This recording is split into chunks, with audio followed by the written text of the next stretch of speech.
Two Men in a Bible. I'm Jeff. I'm Joel. Are you sure? I am. This time I am. All right. Well, we are going round two here with Amber Vibetto, who, by the way, runs the ND Can. We forgot to mention that last week. So you got to check out NDCAN, ND Can, if you want some very, very good research on the issues of our time that Christians are interested in, both from biblical as well as political.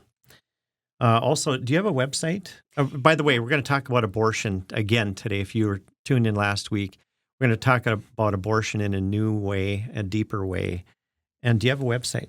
Yep, it's just ndcan.org. Oh, okay. There you go, ndcan.org. And if Is you that want, small letters or big letters? I don't think it matters. Okay. and we're kind of talking about the difference between the pro-life. A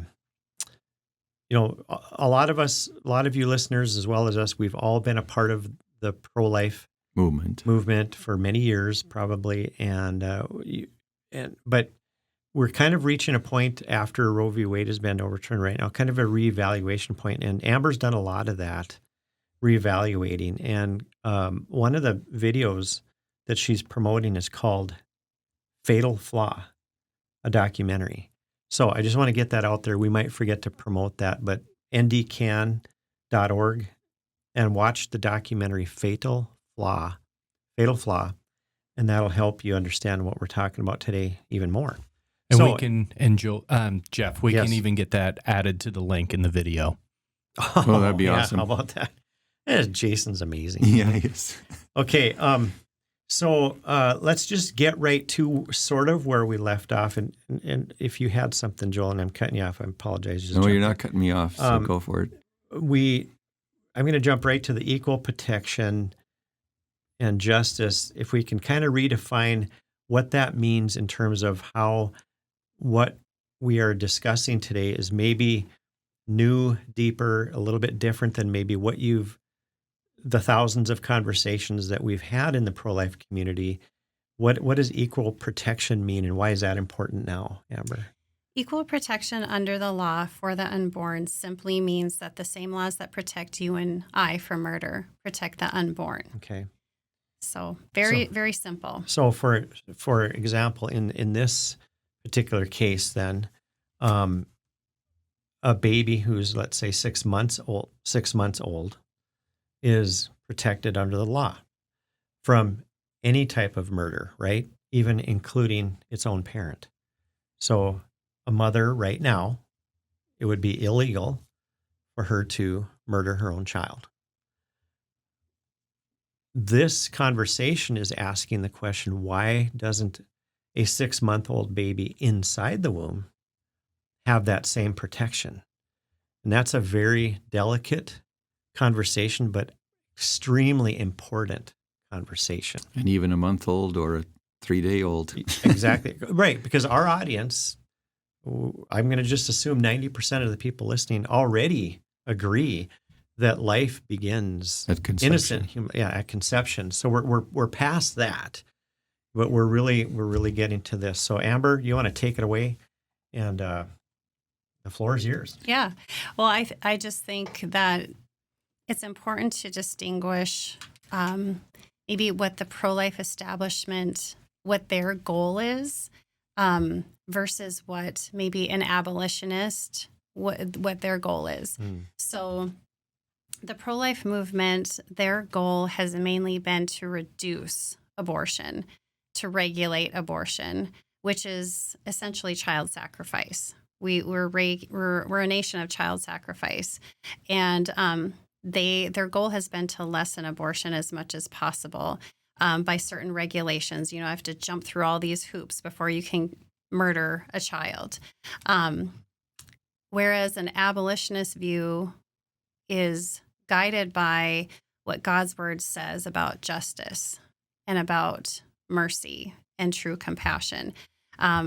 Their goal would be to abolish abortion, just like the slavery trade was abolished. Mm-hmm. The goal wasn't to regulate, the slave trade and to lessen slavery. It was to completely abolish it because it's an abomination to God to treat fellow image bearers that way. And so that's that's the distinction between the two, I would say, perspectives. So if a preborn baby had the same protection as if you're 6 months within the womb, if you had the same protection as a baby 6 months outside of the womb, do you think this would have been abolished? Well, A long time ago? I think if we would have focused on what God's word says and what our Constitution says, because God's word says that murder is wrong. Mm. God's word says that we are all made in his image and that he hates partiality. He hates unequal weights and measures. And our Constitution says that no state shall deprive anyone of life. And so if we would have been focused on that, and I mean, I am not a constitutional scholar by a long shot, but there are people who have been, and Jeff, I mean, their position is that states should have ignored Roe as an immoral and unconstitutional judicial ruling. Mm-hmm. And we should have just said, no, we are not going to allow child murder in our state. Right. Yeah. So, Yeah. Sorry, nine justices, human justices. Sorry, we're just not going to do that. But I mean, this is really important because I personally believe that if we would have had equal protection all along since Roe v. Wade, or whenever this would have been abolished. In fairness to our Constitution and our laws, for that matter, we already have laws in place that should be protecting the unborn. It's just that the judges of today have said, no, it doesn't apply to the unborn. Well, Right. sure. I mean, and in even our fairness. even our laws say that. So, like even in North Dakota law, we have Chapter 12. Look it up, everybody. I hope you do. Look up Chapter 12 in our Century Code. Go to the North Dakota government website and look for the Century Codes, Chapter 12, and happy reading because it's titled Offenses Against Unborn Children. So we already have laws, and they're laid out in a very equal protection sort of way. We have no judges that are willing to No, abide but by here's that. what we do have. In the law, Joel, in the Century Code, there's an exception in the law for abortion. So No it's kidding. scaled up already that if you murder an unborn child in the sense of, like, I always use this one, an angry boyfriend gives his girlfriend a Punch. big kick in the Yep. stomach and kills the baby. That's actually punishable by law. And it's graduated up from Class B Mhm. or misdemeanors all the way up to felonies. Except then there's one paragraph that says except for abortion. And by the way, it also has except for the pregnant mother. So there's two exceptions in our law. Wow. But the law, so equal protection's already there. Except Really, for the you know what? exception. This is a little exciting because you know what I think, and I don't know, but I think an easy way to fix this in North Dakota would be just strike out exception for the unborn, or for the exception for abortion and exception for the pregnant mother. And then it'd be solved. All I the think laws it would be I there. mean, I haven't looked into it a lot, but I mean, isn't that funny? But how our Constitution, I wonder if our Constitution, though, the United States Constitution and the North Dakota Constitution already deals with this, does it not? I mean, does it say anywhere in the Constitution except for abortion? you mean in the United States Constitution? Except for abortion? Well, no, but I mean, that's probably a separate conversation, but they sort of get around that with some of the amendments, right? Like, isn't one of the amendments sort of in a backdoor way, they stretch it and... I'm not sure. Yeah. But anyway, but I mean, yeah. I'm going to have to look into that a little bit more. So who's helping? How can people help, Amber, with this? I mean, how can we help get the word out? Where are you aiming at now as far as who's your target right now to try to educate? Well, I think I would like pro-lifers to really understand this issue. First of all, they need to know about just the reality of our situation right now. Yeah. That we just because Roe was overturned, we've won this massive victory, and we supposedly have an abortion ban in North Dakota. Well, we don't have an abortion ban in North Dakota. There are no abortion bans because women still retain the legal right. And so our work is far from over. There are approximately 2,800 human beings murdered every single day. Can I suggest they have the legal right to have an abortion? It sounds like we've put that into law somewhere, but really it amounts to there's no law against them doing it, so then they have the legal right. Is that what you're saying? That's exactly right. Yeah. So there's a recent case of a woman in Texas who took an abortion pill at 19 weeks pregnant, and because she didn't want to deliver a 19-week-old fetus at her home, she walked into the hospital the next day and scheduled a C-section. And this is in the state of Texas, which supposedly has an abortion ban. Well, a prosecutor did get a hold of this story, and he thought to himself, well, this is wrong. This is murder. She shouldn't be able to do this. He started the process of charging her, which he should have known this, but, in the state of Texas, as in every red state, she does have the legal right to do that. She has the legal right to murder her child. And so now she's actually suing him for emotional distress. He's gotten his wrist slapped because, Sure. he should know better. So basically, women, they retain the legal right. If they are not prohibited from doing it, then yes, they do have the right to do it. Right. See, and back to educating people, which in North Dakota, I absolutely agree with.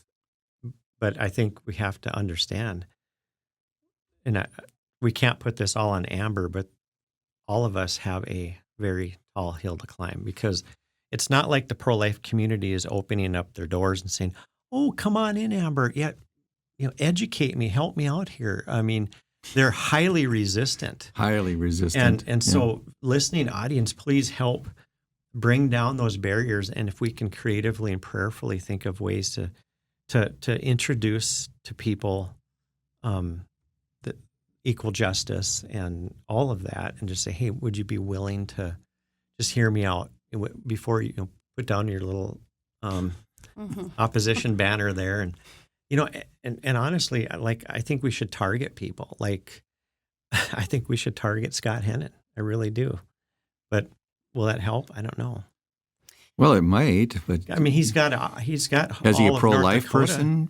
Yes, Okay. very. I mean, he would say, and I believe him. I'm not accusing him of not being pro-life. I think, excuse me. Go ahead and talk. Yeah.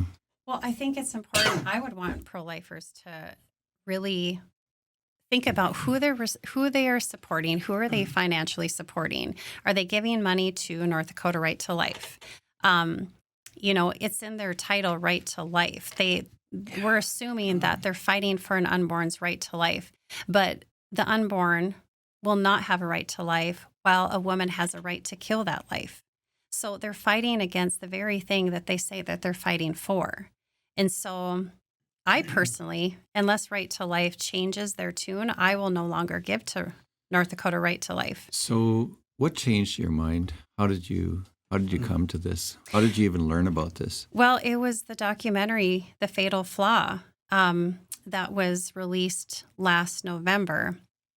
And it's just a 30-minute documentary, and it just exposes that really the pro-life establishment is the greatest enemy to ending abortion in this country. They are the very reason why abortion remains legal in our country. And that may be hard for some people to hear, and they may not really believe it, but I encourage people to go on YouTube and watch The Fatal Flaw, and you will be blown away. And that is what opened up my eyes to see the need for equal protection under the law. So, well, until you brought it up to the convention, I'd never even heard of such a thing, and I never even thought of such a thing. I actually never even thought through the idea that the woman still has the right for an abortion in North Dakota. I mean, you'd think it would have been, I actually thought it was all stopped, just done and done. Yeah, me too. Yeah. But when you share what you've shared. If there's no punishment, if you wish, for this sin of abortion, There's no justice. there's no justice for that person that's being killed or murdered. Right. And that's a really hard thing for me to say to myself, Joel, why didn't you think of this before? I mean, as soon as it was brought up to me, I fully accepted it right now because it makes perfect sense what you're saying. Well, and there are people, I know Amber knows people. I also know people who have been very pro-life, who have previously not been for this position, who are now. Yeah. And so I know that with some Well, tender, loving care in our education, and maybe sometime, at least for some of the guys, maybe need a little bit of a slap on the head. Just wake up, listen. But, people are changeable. And I think the pro-life community, I'm going to give them the benefit of the doubt. I think they can that change this too. will I do change. too. And I do think it's going to happen. I really Well, do. I think the big conversation is this word abolition or abolishing it. The same thing happened in the slavery position. One man stood against it, and he went against it not just in America but in England as well. And I mean, he went against it with all of his being. He was the only person that thought that way. And pretty soon he got another few people alongside of him and helped them to realize slavery has to stop. It has to be abolished in its entirety. Well, folks, that's the only way we can do this is to abolish it entirely. It has to be stopped. Well, if I may push back on that a little bit in a friendly kind of devil's advocate way. No, you may not, but go ahead. I'll do it anyway. Wouldn't even the pro-life establishment say, well, wait a minute, I want to abolish abortion too? So I'm wondering, is there a better way to phrase it as opposed to just, well, you guys only want to reduce it, even though effectively that's what they're doing. But they would never say, no, we don't only want to reduce it. We also, like you, we want to abolish it as well. Or wouldn't they say that? Well, you can't abolish something when you give a certain class of people the right to do it. Right. So, Well, that's interesting. Yeah, it's a good point because let's say that women could have slaves, but men couldn't. I mean, that's what it amounts to. It does effectively. So, effectively, they're not going to abolish it.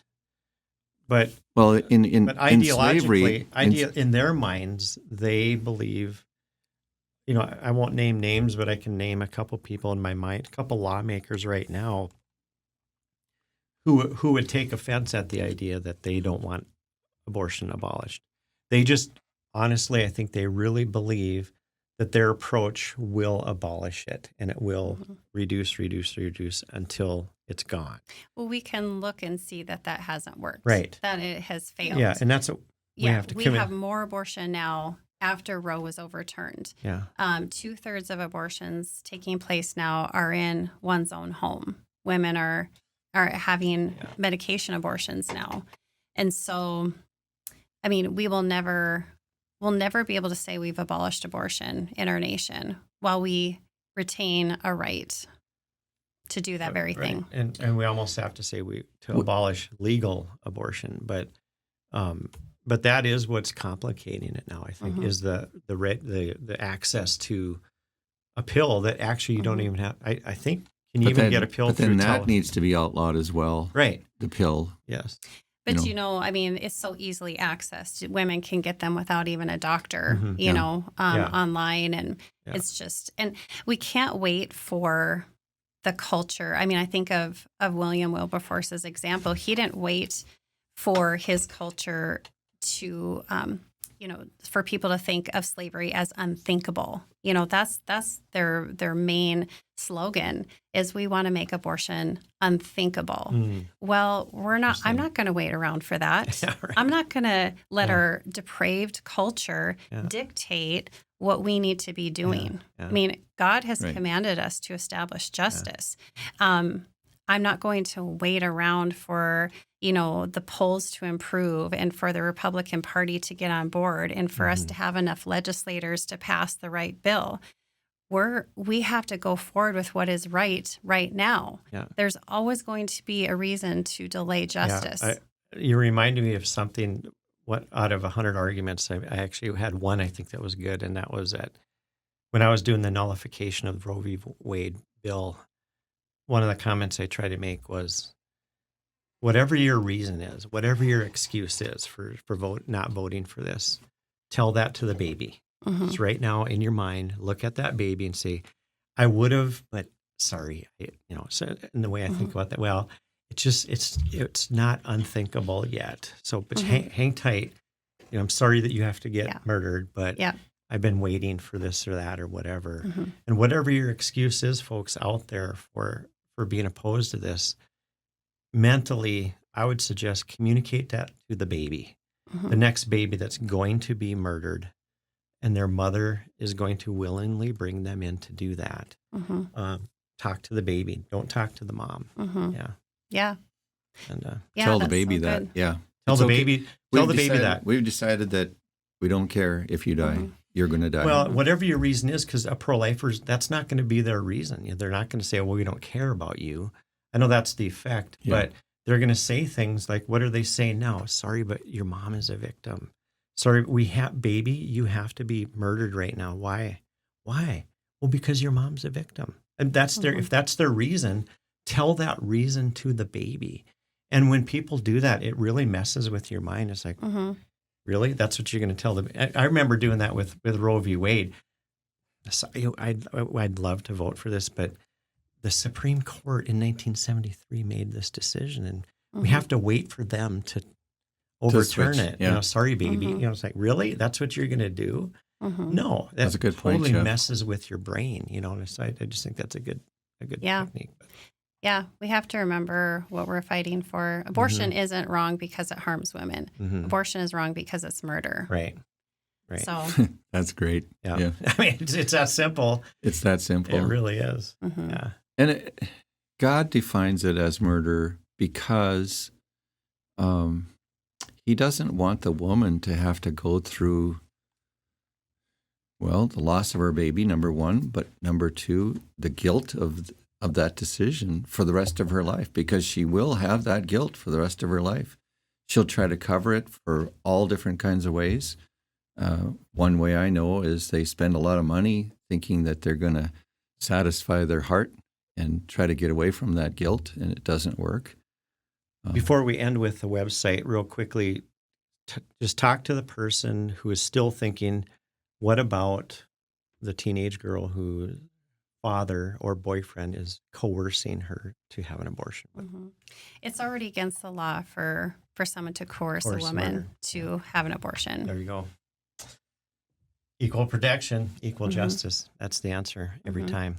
Awesome. We really appreciate you Yes. being here. Thanks Thank you. for having me. I appreciate it. Thanks for being in the movement. Yeah. For doing what you're doing, and keep going. And we'll have you back. We're not quite done. You got a minute left to I give guess, your websites, final comments. Okay, yeah. You can reach me through ndcan.org. I would encourage those who want more information you can go to my website. My blog has some information. Go to End Abortion Now. They have some great resources. Foundation to Abolish Abortion is also another great resource. And if anyone would love to have a conversation with me, I'm open to that. Even if you fiercely disagree with me, I would love to talk with you. Is there a way that they can contact you? Through my website. Okay. Yeah, or just info@ndcan.org Would you be is my willing email. to travel to different places to speak? Yeah. We should do a fundraiser so she can do that. What do you think, Yeah. Jason? Huh? Absolutely. I'm serious. We could do that right here. I mean, if you want to send your funds to KFLK in care What of, would they write it to? in care of ND Amber. Can? I don't know. I would do it for free. We'll talk about that. Yeah, but at least to help, give you some gas to get there. Well, yeah. I don't know if this a brings tour. in money or not, but The abolition tour of yeah, North the Dakota. abolition Yeah. tour. I will say real quick, I am planning an event September 20th in Bismarck, Okay. and it will be the biblical case for equal protection. We'll have some pastors from End Abortion Now coming up to Bismarck. And so details to come, but just mark that day on your calendar. I hope to September get what? September 20th in Bismarck. Okay. Okay, what- It's a Friday night from like 6 to 8. Right. Okay. Friday night, September 20th. Go to ndcan.org to find out. Keep in touch. I don't have event details up yet, but just just mark that in your calendar if you're Okay. interested in that. Thanks, Wow. Jeff. Yeah. Thanks, Amber. Yeah. Wow. Thank you. We really appreciate you coming and being a part of us. Yeah. Yeah. 2 Minute in the Bible, we're signing out. All right. See y'all next week. God bless.